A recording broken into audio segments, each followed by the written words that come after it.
Hey, welcome back to First Time Feast, everyone. I'm your host, Bobby Perko, and I hope you got a sweet tooth because I got a really good one here for you. So today I'm going to be making a Michelin star chocolate pie. It's kind of like a ganache, it's kind of like a pudding. It's not really, a mousse, but it's also kind of all of those things in one. It's an amazing dish for you. I'm going to show you how to do it. So I'll give you a little bit of the backstory about this dish. I was just kind of trolling the internet one day, just like looking for something to make, and I came across like all of these different types of Michelin star desserts and treats, right?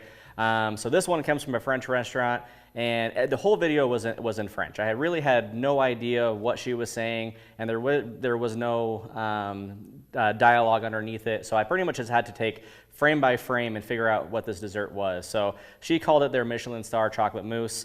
I've made it about 100 different times, and I've made simple just variations and tweaks to this. It is an amazing dish. I bring it to Thanksgiving, I bring it to Christmas. It is an absolute knock the door down treat. So I'm gonna show you how to make it. It's really, really simple. Follow along, let's get it. All right, guys, so first thing we're gonna wanna do, we're gonna wanna make the meringue. So with the meringue is simply just taking some egg whites, separating it from your yolk, and whisking it until you get like these nice firm, stiff peaks. So we're gonna work on that right now. So for this recipe, the recipe that I watched her make, she did it with 3 eggs. I think they were larger eggs than what we get over here in America because I've done it with 3 and it just doesn't turn out. So I up it a little bit. I'm gonna do it with 4. So we're gonna move some of this stuff out of the way here, and we're gonna go ahead and start breaking down and working on our eggs. So with this, that one's broken. We don't wanna use that. So now when we do this, we wanna make sure that we separate the yolks from the whites. So give it a crack, go ahead. I like to break it into a bowl, and you wanna be careful with this because you do not wanna break the yolk. If you break into the yolk, like if you can look in there right now, the yolk actually isn't broken, but there is a little pieces of yolk. So what we gotta do, this is a perfect example. If you get any yolk in there, you might as well just dump the whole thing out because it will not turn into a peak. It just won't do it. So we're gonna dump that aside and we're gonna start over. But we are gonna save this yolk because we do need to save some yolks for later in this dish. So now we got 4. We can't make any mistakes here. We gotta do this right. So let's go ahead and separate this out. Separate it. All right. And then we're gonna go ahead and got 1 down. Again, we're gonna save this yolk. Let's go ahead and work on our other 3. If you're worried about breaking the yolk, what you could do too, a lot of people will do this. It's a little bit more messy, but they'll actually dump it into their hand and separate it that way. I've never really been a big proponent of doing it that way, but you can always do it. So we're gonna go ahead and pull this off, separate that guy. And this one, because we got 2 yolks already, we can go ahead and give that one a toss. And then we're gonna work on our last 2 here. So I always prefer doing it this way. It's a little bit more risky, but it works out the best. Last one. Okay. This one's gonna be a problem child just by the way that I broke it. So we're gonna go the hand method on this one. Okay, so separate that guy. And of course, these are some of the biggest yolks I've ever seen in my life, or my biggest whites I've ever seen in my life, but it's gonna come out really, really good. A lot more to work with here. Okay, guys, so now what we're gonna do, we're gonna take our whites, we got 4 egg whites, and we're gonna move this over to our mixer here, and we're gonna go ahead and toss this in. So we're gonna go ahead and just put it in there. And you're gonna wanna crank this thing on high for roughly 5 to 6 minutes, okay? So we're gonna bring this up.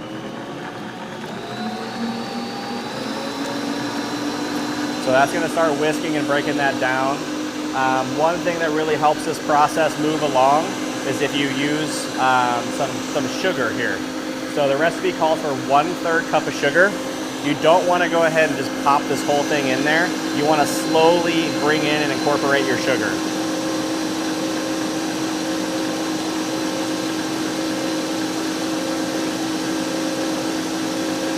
As you can see, it's starting to froth, it's starting to foam. Those yolks are those whites are starting to transform into this meringue. So we're gonna be looking for some stiff peaks here.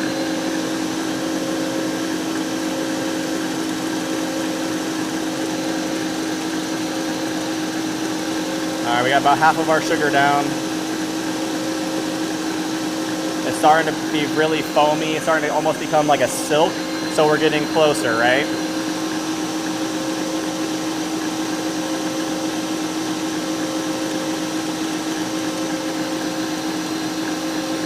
Almost there. So I'm just going to dump in the rest of our sugar. And we're going to let that work.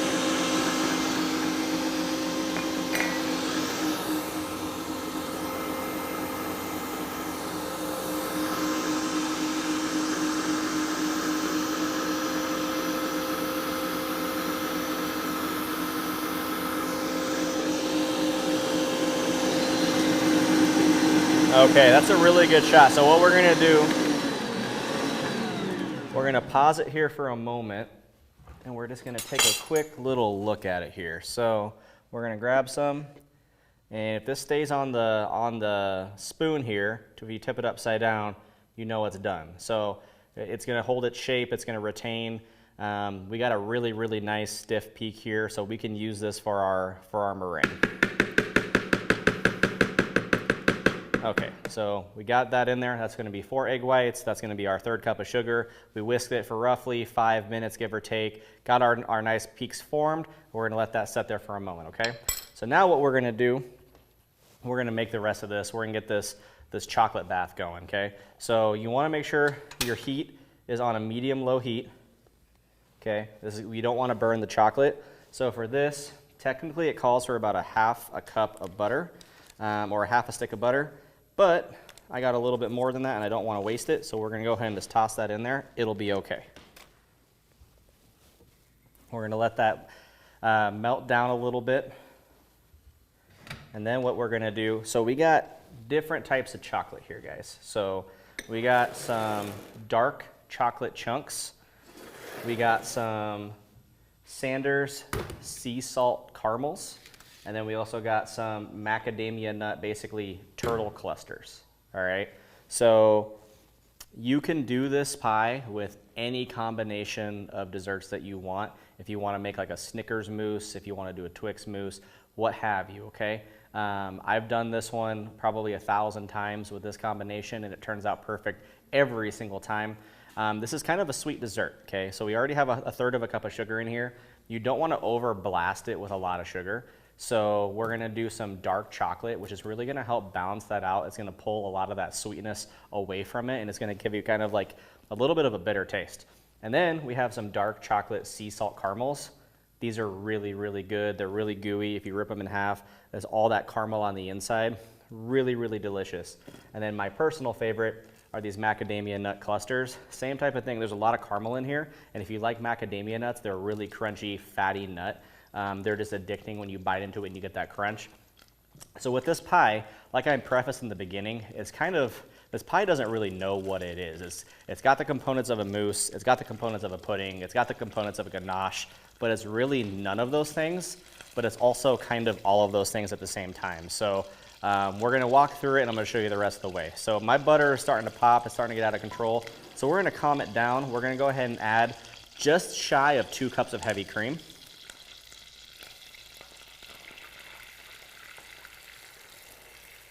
Okay, so we got just shy of 2 cups of heavy cream, and then we're going to go ahead and go in with, this is a cup of dark chocolate, okay, and then this is equivalent to also a cup of, basically a half a cup of this and a half a cup of this, so it's also a full cup of chocolate. So we're going to add that in there, okay, and what we can do, we can watch it, and once we get it's really all about the consistency. So you might get different consistencies for different batches that you do. When you go to break this down, and if your chocolate looks too thin or it doesn't look like it's the right color, then you might want to add a little bit more of one or the other, okay? So what we're going to do, we're just going to slowly bring this to the heat up, and we're just going to keep stirring it. As you're going to see on here, this color is going to change from this white, milky yellow color with chunks to just a very vivacious, luscious, chocolatey brown, okay? So we're just gonna keep stirring it, and over time, it's gonna change that color. It's almost once the internal temperature of that caramel reaches its melting point, the whole thing just gives away, and it's just like a landslide of color, and it's just a beautiful, beautiful bath, okay? So we are going to let that go here for a couple of minutes, and we're gonna get the next step ready, and we're gonna kind of talk about the next step. Clean up our station here a little bit. So,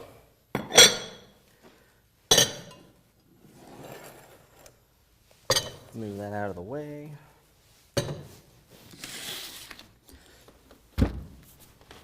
Okay, so now we're gonna be talking about pie crust, guys. So, as far as this dessert goes, the traditional recipe uses some really thick, homemade cocoa chocolate crust. It takes a lot more time to make and develop that pie crust, so I'm not gonna do it for today's episode. I'm simply just using a very easy store-bought pie crust, okay? This is simply just a graham cracker butter crust. So if you wanna make this particular crust at home, very, very simple. Get yourself about a third of a stick of butter and a whole sleeve of graham crackers. Melt your butter, put it in a food processor, blend it all together. It's gonna create almost like a sand-like consistency, like a wet sand consistency. Put it in your pie mold and just literally form it with your fingers. Bake it at 400 degrees for about 10 minutes and you got yourself an amazing pie crust. Like I said, this is just a simple store-bought crust. So the beauty of this dessert and the beauty of this dish, if you really wanted to make a dessert really, really fast, you can get this thing completely assembled in probably about 10 minutes, okay? It doesn't take a whole lot of time. So I'm gonna slow it down here for you. I'm gonna show you all of the steps in detail, so that way when you go home, you can make it confidently by yourself. So we're gonna give this chocolate a little bit more of a stir. It's gonna start breaking down even more, start mixing together even more. You wanna make sure you don't burn your chocolate. I don't know if you've ever made hot fudge sundaes in the microwave and you microwave your chocolate or your hot fudge and you let it go just a little bit too long and all of a sudden you have that burnt, nasty chocolate smell and flavor. You could technically do that with this too, so you just wanna make sure your heat is low, you be patient with it, you give it plenty of time, and you just let everything kind of stir and get cohesive in the pot. As you can see, some of it's starting to break away, the color's starting to slowly change. Pretty soon this entire pan is gonna be that nice, dark, chocolate, milky, delicious color here. So we're almost there. That caramel starting to give way. And the reason why the normal recipe does ask for salt. I did not salt this because there is a lot of salt on those sea salt caramels. So there we go. Color starting to give way. The yellow milky creaminess is completely gone. Pretty soon this whole thing is just gonna be one consistent, beautiful, milky brown.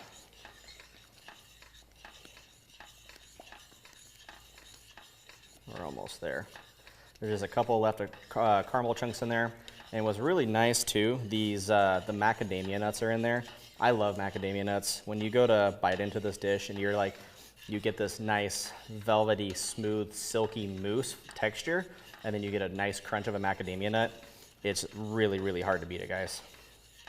Okay, look, so we got a nice texture. We're almost all the way through. There's still a little bit of chunks in here, but overall we're getting really, really close to that finalization point. As I mentioned earlier, looking at the consistency, there is a little bit, still a little bit on the thicker side than what I would like. We're gonna add just a little bit more heavy cream into this because the texture is just it's not right. So we're gonna add a little bit more heavy cream and we're gonna incorporate that the rest of the way.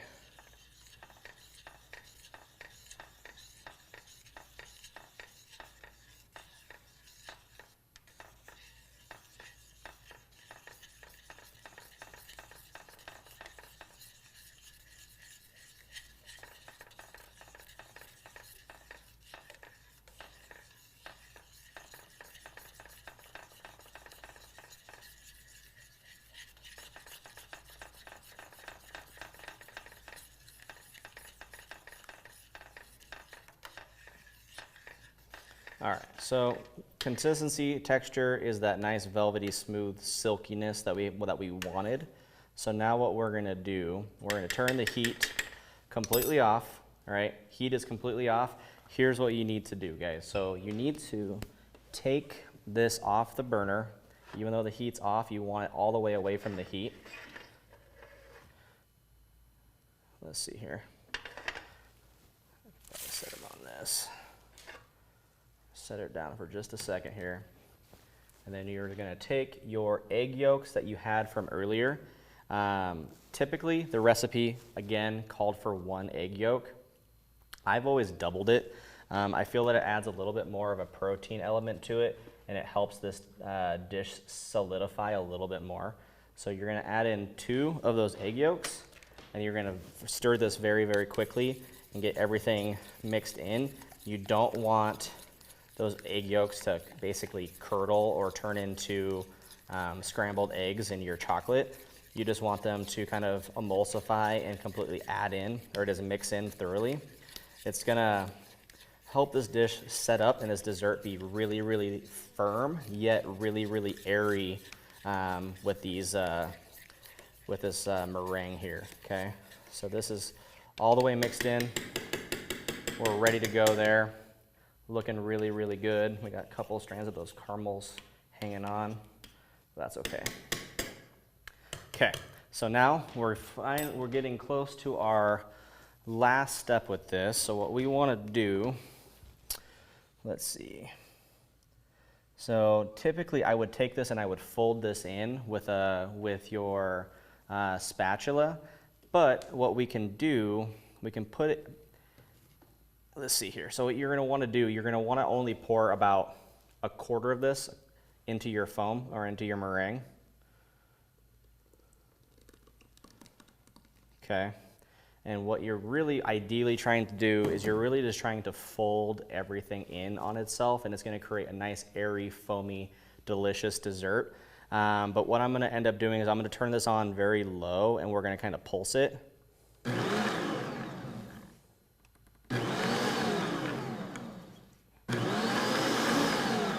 You don't want to lose that foaminess, and so you also don't want to overwork it because then it'll collapse in on itself and you'll just kind of have a sludge. Okay, so that should be pretty good there. I'm going to try to get my sides down. I don't want to lose any of this meringue, and we still do have a nice foamy texture, which is perfect. So you always want to save a good residual amount of this chocolate for later, because you can do a lot of good stuff with this chocolate, okay? So we're gonna pulse it one more time, get a little bit of this foam left in there, mixed. Okay, perfect. So that's good, that's done. So now what we're gonna do, we're gonna take our pie crust and we're gonna go ahead and we're gonna fill it. Maybe.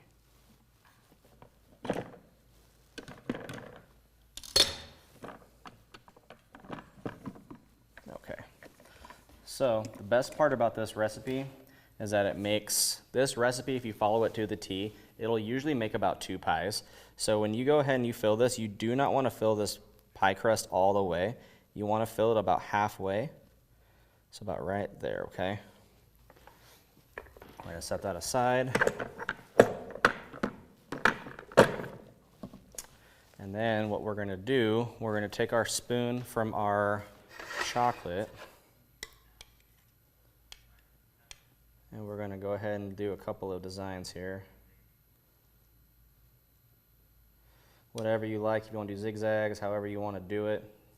It's not necessary, but it does add a little bit of a different texture to this dish. And then what I'm going to do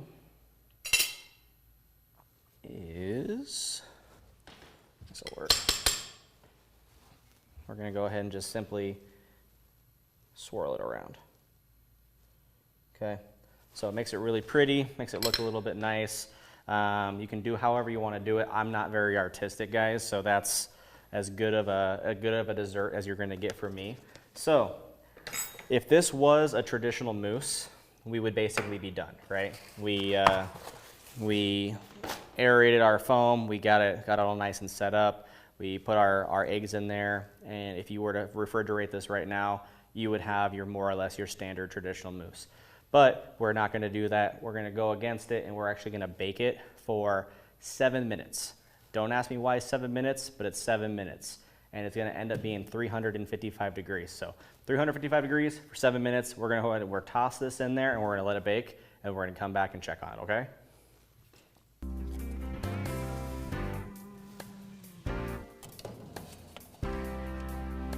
Okay. All right guys, so we pulled it out of the oven, we put it in the refrigerator overnight, we let it set for about 12 hours, and then you go ahead and you get yourself your finished product. So this is the sea salt caramel macadamia nut chocolate mousse, or just, you know, just a really, really decadent, delicious dessert. So typically when I like to finish this off, I will save my leftover chocolate from the day before, and you can go ahead and just finish off with just a little bit of a drizzle over the top, okay? It just adds a nice little level of sweetness to it. And then if you have some sea salt, these are huge sea salt, you can also finish it off with just a little bit of sea salt.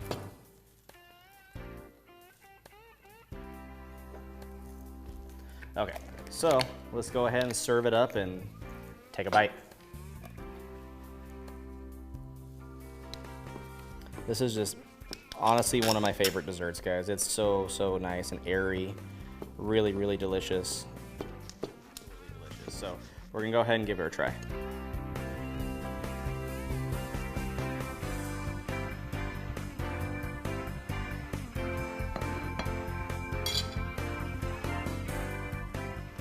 It's so light, it's so fluffy, really, really sweet. I mean, there's a whole bunch of different levels of sweetness working on there.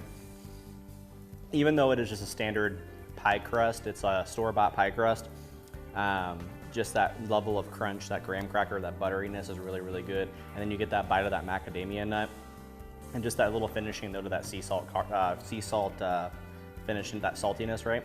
Really, really good. Overall, a super easy, delicious dish to make. As always, thanks for watching First Time Feast. If there's anything you want to know, anything you want to see, check me out on Instagram, Facebook, YouTube, TikTok, what have you. #First Time Feast. Thanks for watching. Peace.